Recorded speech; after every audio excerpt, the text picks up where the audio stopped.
Saudara dan sahabat terkasih, jumpa lagi dengan saya di Remah-Remah Iman.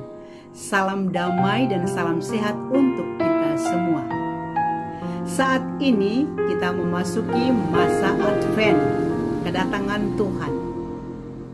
Itu tandanya, itu berarti bahwa Tuhan rindu datang dalam hidup kita. Tuhan rindu datang dan beracara dengan kita. Tuhan rindu untuk hidup bersama kita.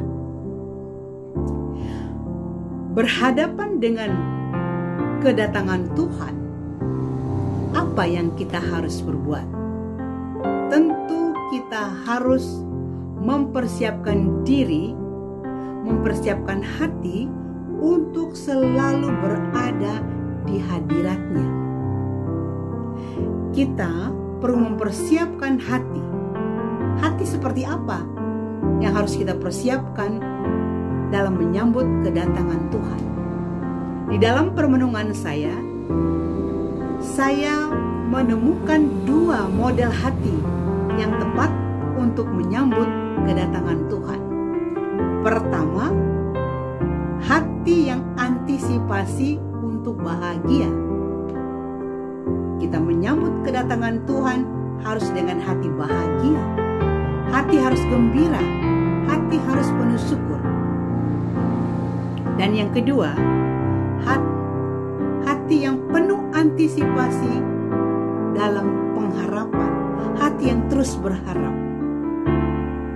Karena kita menantikan kedatangan Tuhan harus dalam pengharapan bahwa Dia segera datang, bahwa Dia akan datang dan Dia akan tinggal dan meraja dalam hati kita. Maka dua hati inilah yang perlu kita persiapkan. Hati yang bahagia dan hati yang penuh pengharapan. Dua-duanya harus seimbang. Sehingga kita dapat tahu di masa Advent ini kita tidak hanya mengatakan bahwa kita mempersiapkan hati, tetapi kita perlu bertanya, hati model apa? Atau hati yang seperti apa yang perlu kita persiapkan untuk kedatangan Tuhan, untuk menyambut kedatangannya. Di dalam permenungan saya, sudah saya katakan tadi, antisipasi hati yang terus bahagia, yang selalu bahagia. Antisipasi hati yang terus di dalam pengharapan. Harus terus antisipasi. Dan untuk mengantisipasi hati yang terus bahagia, hati yang terus bersyukur, hati yang penuh pengharapan, senjata utamanya adalah doa. Doa adalah senjata utama kita untuk bisa memelihara hati yang selalu bahagia dan selalu dalam pengharapan. Karena doa juga menghantar kita untuk selalu dalam situasi siap siaga, waspada, tetap ada di hadirat Allah. Maka di masa Advent ini kita membutuhkan hati, kita membutuhkan waktu yang lebih banyak untuk berdoa. Baik berdoa pribadi, waktu yang lebih banyak untuk berdoa dalam keluarga, dalam komunitas, pun waktu yang lebih banyak berdoa di dalam gereja. Mungkin melalui offline, kita sudah bisa hadir di gereja, kita membutuhkan waktu lebih banyak untuk berdoa di gereja.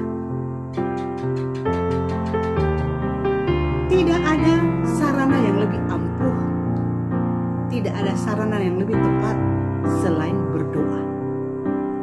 Berdoa akan membantu kita untuk membimbing hati kita, untuk menuntun hati kita, untuk mengarahkan hati kita, agar hati kita tidak kemana-mana, fokus akan kedatangan Tuhan, agar kita tidak kehilangan diri kita di tengah-tengah kesibukan kita ataupun di tengah-tengah tugas dan tanggung jawab kita yang berat. Doa membuat kita tetap seimbang di hadapan Tuhan dan tidak pernah kehilangan diri kita sendiri.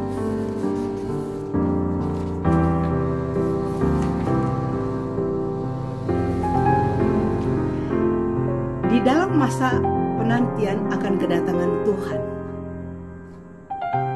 kita terus-menerus berdoa dan mengisi waktu kita dengan doa. Kita berharap masa penantian ini atau waktu penantian ini menjadi waktu penuh rahmat bagi kita. Karena dengan waktu yang penuh rahmat bagi kita, maka kita akan memperoleh kekuatan yang begitu besar dari Tuhan. Kekuatan yang spektakuler untuk hidup di dalam damai sejahtera. Hati yang bahagia, hati yang penuh pengharapan. Terakhir ada sebuah pertanyaan yang menarik. Kapan Anda berdoa? Atau kapan saya berdoa? Jawabannya tentu bukan pagi, siang, sore, malam, atau bukan pada waktu mau lakukan satu kegiatan atau mengakhiri sebuah kegiatan. Bukan hanya itu. Pertanyaan lebih teliti lagi untuk kita jawab, kapan kita mulai berdoa? Sebagai orang Katolik, saat dimana kita mulai berdoa adalah pada saat kita membuat tanda salib dalam nama Bapa dan Putra dan Roh Kudus. Itulah saat dimana seseorang, khususnya orang Katolik, dikatakan mulai berdoa. Sehingga berbicara tentang doa setiap waktu, mengisi masa Advent, masa penantian Tuhan dengan doa. Kalau belum mulai dengan tanda salib dan berdoa, artinya kita belum mulai berdoa. Maka marilah kita mulai berdoa dengan memulai doa itu dengan tanda kemenangan Kristus di dalam nama Bapa dan Putra dan Roh Kudus. Amin. Semoga permenungan